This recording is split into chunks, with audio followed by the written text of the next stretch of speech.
Hier soir, à Istanbul, la Juventus a vécu l'une des pires soirées de son histoire récente en Ligue des Champions.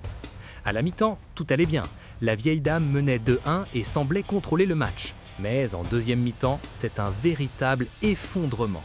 5 buts encaissés au total, un joueur expulsé et une qualification devenue quasi impossible. Voici ce qui s'est vraiment passé lors de ce Galatasaray-Juventus catastrophique. Ce match, c'est vraiment l'histoire de deux mi-temps complètement opposés.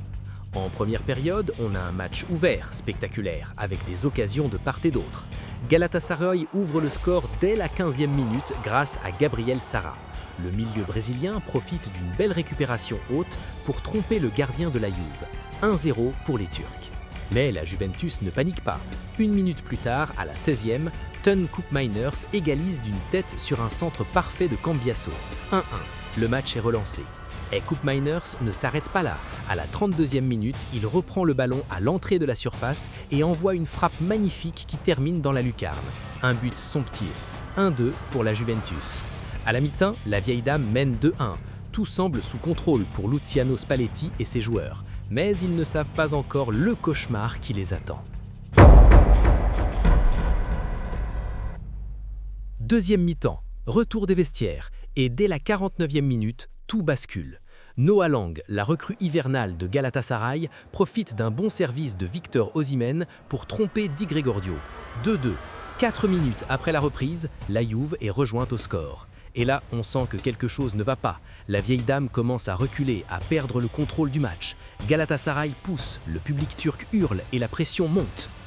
60e minute, sur un coup franc bien tiré par Gabriel Sara, Davinson Sanchez surgit au second poteau et pousse le ballon au fond. 3-2 pour Galatasaray. La Juve est menée pour la première fois du match. Mais le pire arrive 7 minutes plus tard. 67e minute, Juan Cabal, entré à la mi-temps, reçoit un deuxième carton jaune pour une faute stupide et se fait expulser. La Juventus se retrouve à 10 contre 11 alors qu'elle est déjà menée au score. C'est la catastrophe. 74e minute, Noah Lang, encore lui, inscrit son deuxième but de la soirée après un bon travail d'Osimhen. 4-2, la Juve est au tapis. Et pour achever la vieille dame, Sacha Boey marque le 5e but à la 86e minute. 5-2, score final, un véritable naufrage. Alors, comment expliquer un tel effondrement ? Pourquoi la Juventus, qui menait 2-1 à la pause, a-t-elle encaissé 4 buts en deuxième mi-temps ? Il y a plusieurs raisons. Première raison, la blessure de Bremer. Le défenseur central brésilien, qui est un pilier de la défense de la Juventus, a dû sortir sur blessure à la 34e minute. Remplacé par Federico Gatti, la défense turinoise a clairement perdu en solidité. Sans Bremer, l'organisation défensive a volé en éclats. Deuxième raison, et c'est peut-être la plus importante, Osimhen. Le Nigérian n'a pas marqué, mais il a été partout. 2 passes décisives pour Noah Lang, un pressing constant qui a fait craquer les défenseurs turinois, des courses incessantes pour créer des espaces. Osimhen a été le véritable chef d'orchestre de l'attaque de Galatasaray. Il a fait vivre un cauchemar aux arrières de la Juve. Troisième raison, et c'est l'intensité mise par Galatasaray en deuxième mi-temps. Le public turc a poussé l'équipe à hausser le rythme, le pressing haut, l'agressivité dans les duels. Tout était à un niveau supérieur par rapport à la première période. Et la Juventus n'a pas su résister à cette vague turque. Et enfin, quatrième et dernière raison, l'expulsion bête de Juan Cabal. 2 cartons jaunes en seulement 22 minutes pour le défenseur colombien. Le premier pour une faute évitable, le deuxième encore plus stupide. À 10 contre 11, mené 3-2 face à un Galatasaray déchaîné dans son stade, la Juve n'avait plus la moindre chance. Parlons des conséquences de cette défaite, et elles sont terribles pour la Juventus. Avec ce 5-2, la vieille dame doit absolument gagner 4-0 au retour à Turin pour se qualifier. 4 buts d'écart sans en encaisser un seul. Franchement, c'est mission quasi impossible. Il suffit que Galatasaray marque un seul but au retour et ce sera définitivement terminé pour la Juve. La qualification est quasiment morte.